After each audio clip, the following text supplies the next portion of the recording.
This is episode 54 of the Illinois Nutrient Loss Reduction Podcast, navigating extreme weather impacts on Illinois agriculture. I'm University of Illinois Extension's Todd Gleason.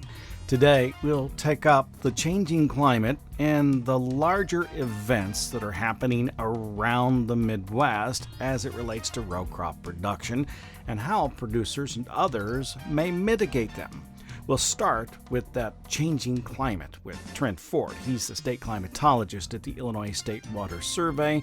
I called and asked him to tell me a little bit about himself. Yeah, so I'm the Illinois State Climatologist and based at the State Water Survey at the University of Illinois. And so I'm a climate scientist by training. So part of my work is climate research into, especially I like to study, extreme events that have to do with water and climate. So we're thinking about drought, extreme rain, flooding, things like that.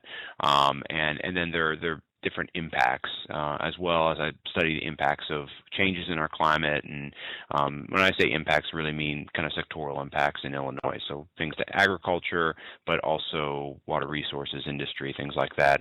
And then the other half of my job is really outreach. So a lot of public outreach and engagement, media interaction, and then work with our state agencies. You interact directly with agriculture on sometimes a daily, certainly a weekly basis, I would think. Yeah, it can range from weekly reports and summaries like what Todd, you and I work with, calls with extension.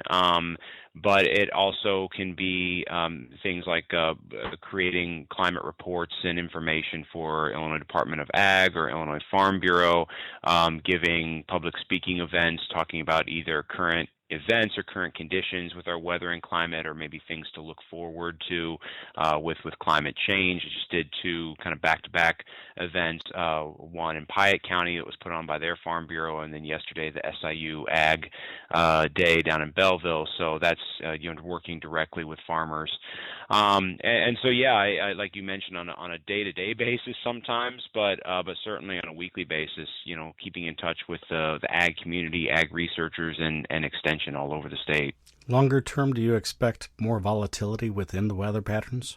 This is a really good question. Something that we've seen historically the last several decades is a trend towards increasing intensity of precipitation or precipitation variability. So we think about what that really means is thinking about a condition like what we had across parts of the St. Louis Metro East area last summer, where we went for 6 or 7 weeks with very little rain. From Memorial Day to the 4th of July, I think the St. Louis Metro East area maybe had 1.5 inches of rain. It's not much at all.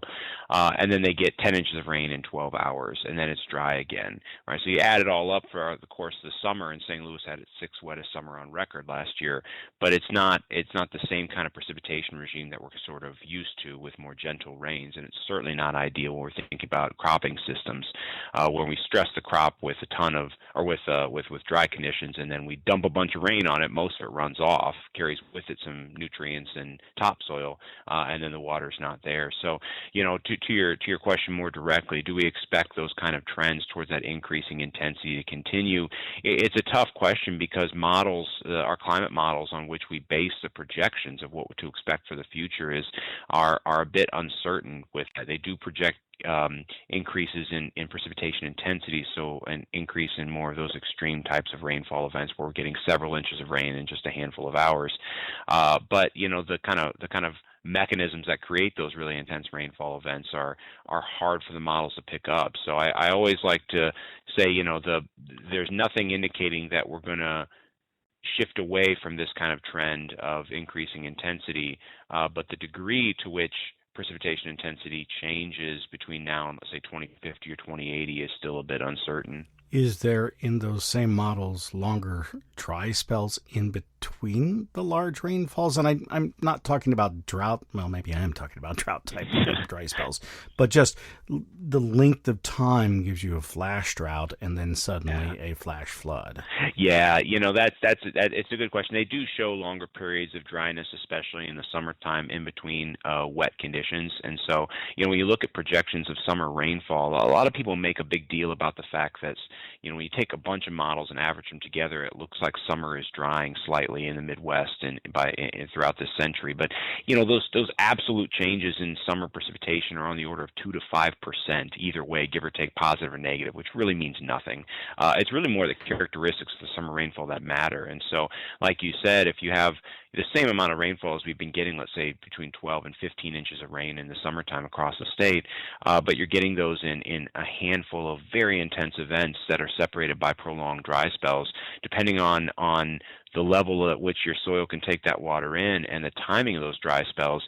Like you mentioned, a dry spell can turn into a drought if it's poorly timed, and it times up with some critical crop stages. And so that is something that is projected, those longer dry spells, and combined with the fact that summer temperatures are increasing, which means evaporation is increasing, it could, despite an overall outlook of a wetter Illinois in coming decades, like what we've seen historically in the trends, despite that, we may see increased drought stress in some years when we do have those dry spells that are poorly timed.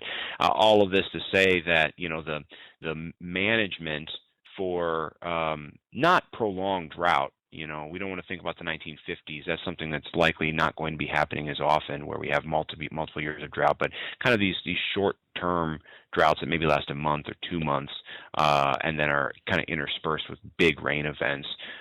What we really want to do is be maximizing the amount of water that our soils can take in and can keep. So soil infiltration rates and soil water retention is extremely important, so that when we get the big burst of rain, it soaks down, so it's not just ponding at the surface of the soil, so it soaks down the deeper layer, so that it's there, the water's there when you have those kind of prolonged dry spells. When you talk to the rest of the folks at the Illinois State Water Survey, the Prairie Research Institute, what do they say about the soil conditions that allow it to take in that water, that rainfall, more effectively, and what needs to be done to make soils better at their holding capacity? Yeah, the research is done at the Prairie Research Institute and the ACES, College of ACES on campus at the University of Illinois, and with Extension, and it all kind of points in the same direction when it comes to soil and water management. And it's funny, we go to these ag shows, and there'll be like 3 or 4 folks from Extension, maybe a couple of folks from other universities or somewhere, and I'll listen to their talks, and whether they're coming from an entomology standpoint or a weed science standpoint or an agronomy standpoint, a lot of the same kind of strategies are really highlighted. The things like cover cropping, conservation or no-till, a reasonable crop rotation, and maybe even throwing in perennial cropping systems on especially some of the marginal grounds. And these are things that are touted for their weed suppression or their insect pest sort of benefits, or their economic benefits, depending on things like carbon markets and stuff like that. And then I come up there and I say, oh, by the way, all of these things that we've just talked about, that all these people have talked about, also have climate benefits, because they are, A, reducing runoff, nutrient runoff, which we know is a big problem, and your topsoil erosion, which is also a major problem, economic problem. They're also helping your soil infiltration rates, and that's what study after study have shown, is that the combination of those things, and I understand, folks have individual operations, they have different types of ground and soils they're working with, so maybe one strategy doesn't work, but another strategy does. So it's really more of a cafeteria kind of approach, as opposed to just, everybody should do the same thing. But implementing a combination of those approaches that have been talked about, that has been shown across the board, not just the Midwest, but across the board in agriculture, to improve your soil health, your soil biome, and then your soil infiltration rates. And so, and again, fighting against both the flooding side of things, where we're getting these really intense rainfall events, and then the dry spell or drought side of things as well. How does it fight against the drought side? Well, so if you improve your soil infiltration rates when you do get that rainfall, this is the thing, is that if we're getting, let's say, if I say, okay, Champaign's going to get 5 inches of rain over the next 2 weeks, everybody here would probably be like, hey, we'll take it. But if that's going to come that one day where we get 5 inches in a 12-hour period, versus, getting 5 inches spread over many gentle rains, in that intense situation, the soil, it may rain 5 inches, and your rain gauge says 5 inches, but the soil is going to take in a fraction of that. And once that top layer is saturated, it's going to essentially act as an impervious surface like concrete, and the rest is going to run off. And of course, that carries with it, like I mentioned, topsoil nutrients is not a great situation.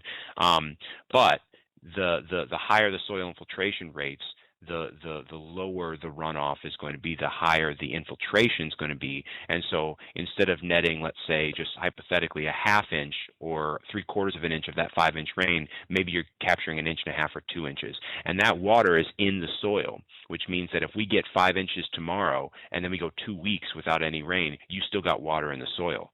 If you don't got those good soil infiltration rates, you got a bunch of runoff coming off your soil. Well, that water is gone. And it's downstream, down the Sangamon, down the Illinois, down the Mississippi, out into the Gulf. You don't have it where you want it, which is on your field, in your field, really. So that's how the soil infiltration rates can help reduce the runoff surge when we get those really intense rainfall events. But keeping the water in the soil, that's how they can help with those drought conditions too. So it's about creating channels within the soil structure for rainfall air, either one, to move. That may be from the cover crop where the root has died off and the channels are there, I suppose, or other places. If you're no-till, worms, of course, making channels in the soil, something like that, I guess. Yeah. Now, from the when we get into the agronomic details of how things like cover crops improve soil infiltration, that's where my expertise ends very quickly. I'm pulling in from the experts here that say that happens. But it was interesting. I was talking to somebody down in Belleville yesterday, and they said that they have, they've been doing experiments where they've been cover cropping and doing conservation or no tillage for 10 years, and over that 10-year period, what they've seen is the nearby exact same kind of soils that have been tilled and have not had the cover crops on it for the last 10 years. When they get a 4-inch rain event, for example, in a single day, that soil nets about a half inch or so, and maybe up to an inch. And they said that on their soils that they've been doing the conservation or no tillage and the cover crop for the last 10 years, they don't get runoff out of those fields until they reach the 4-inch mark. So that's just additional water that soil is netting and getting down in the deeper layer. But as I meant, as kind of alluded to, and this person I was talking to was mentioning this, that it's the 10-year number is not random. I mean, it takes a while to build in those benefits, and so this is one of the issues with these kind of strategies with conservation. They're extremely important, but if you have been doing pretty regular tillage and not implementing cover crops for a long time on your fields, and you want to start seeing the benefits of doing those things, it's going to take a little while. It's going to take several years, and often in agriculture we can think on a year-to-year basis, just for better or worse. It's kind of the way it is. So it's one of those things that whenever I'm talking about these strategies from a climate standpoint, I always remark, okay, this isn't getting into these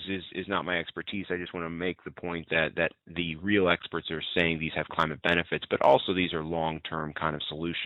Just as important to implement, but something that you're not necessarily going to see the benefit of right away.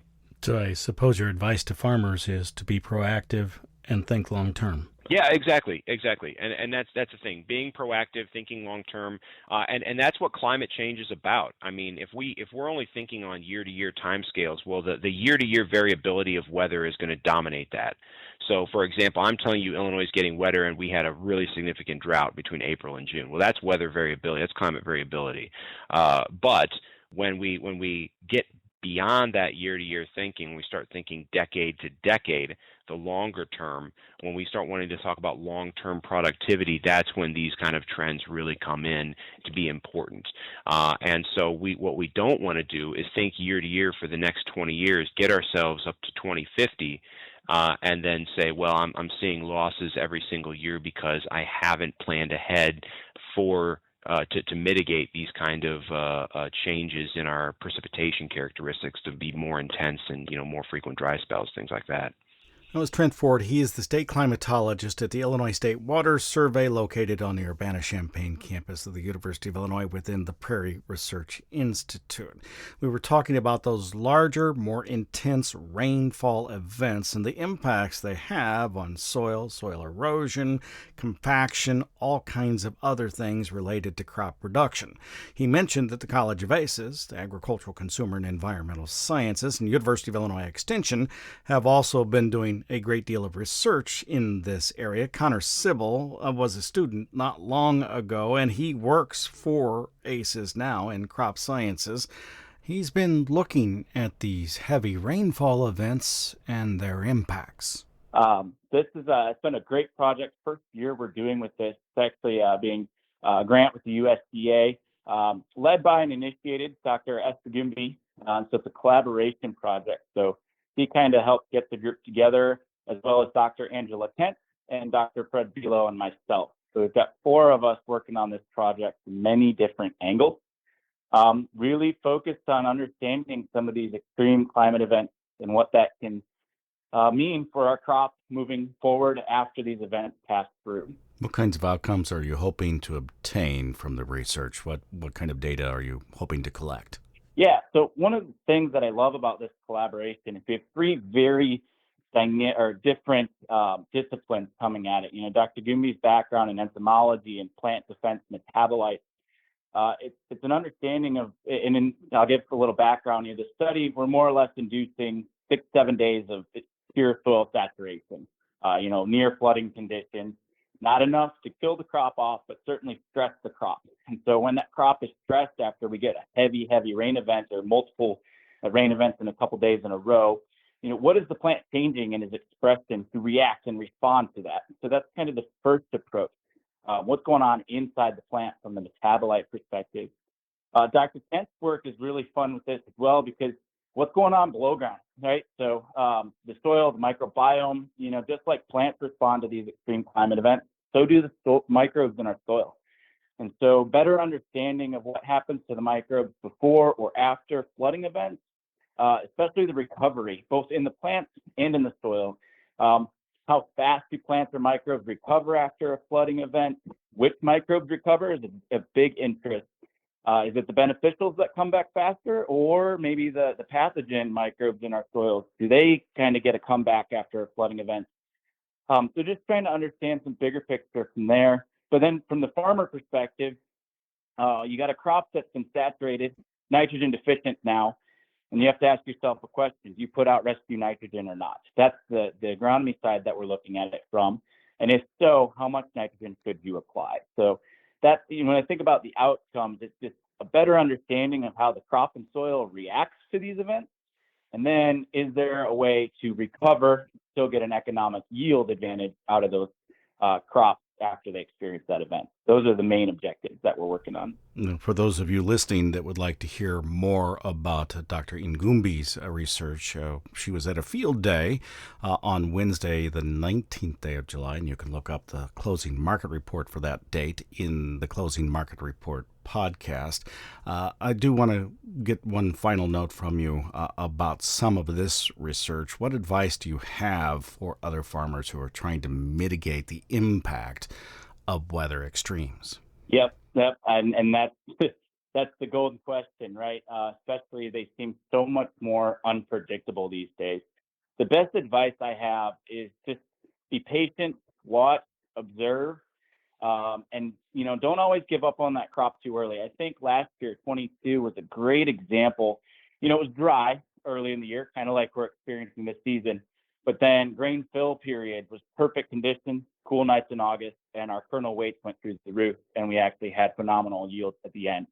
So as you're trying to, understand how to manage the crop as these new extreme events come through, just don't give up on the crop. And do you need that in-season nitrogen application after a rain event, or watch for those fungicide disease presence, and don't, if that application is necessary, you still make that application, because that crop's got a long way to go even after, August 1st. So that would be my best advice: is just be patient, watch, observe, and don't always give up on that crop too soon.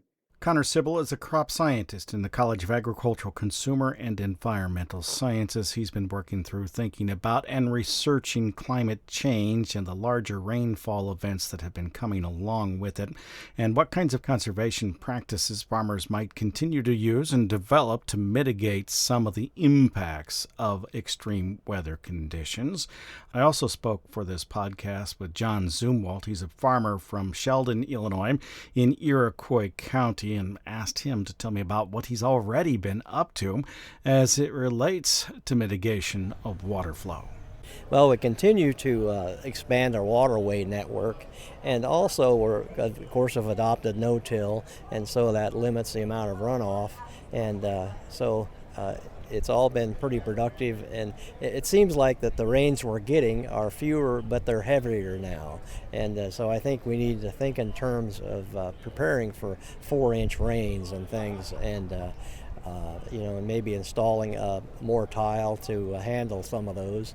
And I think one of the things that people look at tile is that tile lowers the water table in the soil, and so it has more capacity to absorb water as it comes down, and so I think that's a key thing that a lot of people don't see it that way because they think that the more tile is adding to the problem. But so this is an issue, since you are familiar with the drainage issues and work with the Farm Bureau and other places, trying to tile a farm that is isolated by itself can be very difficult because you don't always have a place to run the tiles to. That's correct. And so how do you get around those kinds of issues? Well, I think technology has been a big thing because now they can find sources outlets that we never had before because of the GPS technology and the depth control. We just put in a system that snaked all around the hills, and it was able to drain spots that we never really could before. So technology has been good on these tiling outfits to set the grade so they do drain. So part of your controlling nutrient loss and the rainfall event runoff, relatively speaking, is to lower that water table by putting the tile in, make sure that the water holding capacity of the soil is available for the rainfall. When the event is large enough, that really doesn't matter if it's large enough, fast enough. You said you had been expanding your waterways. Can you talk about that?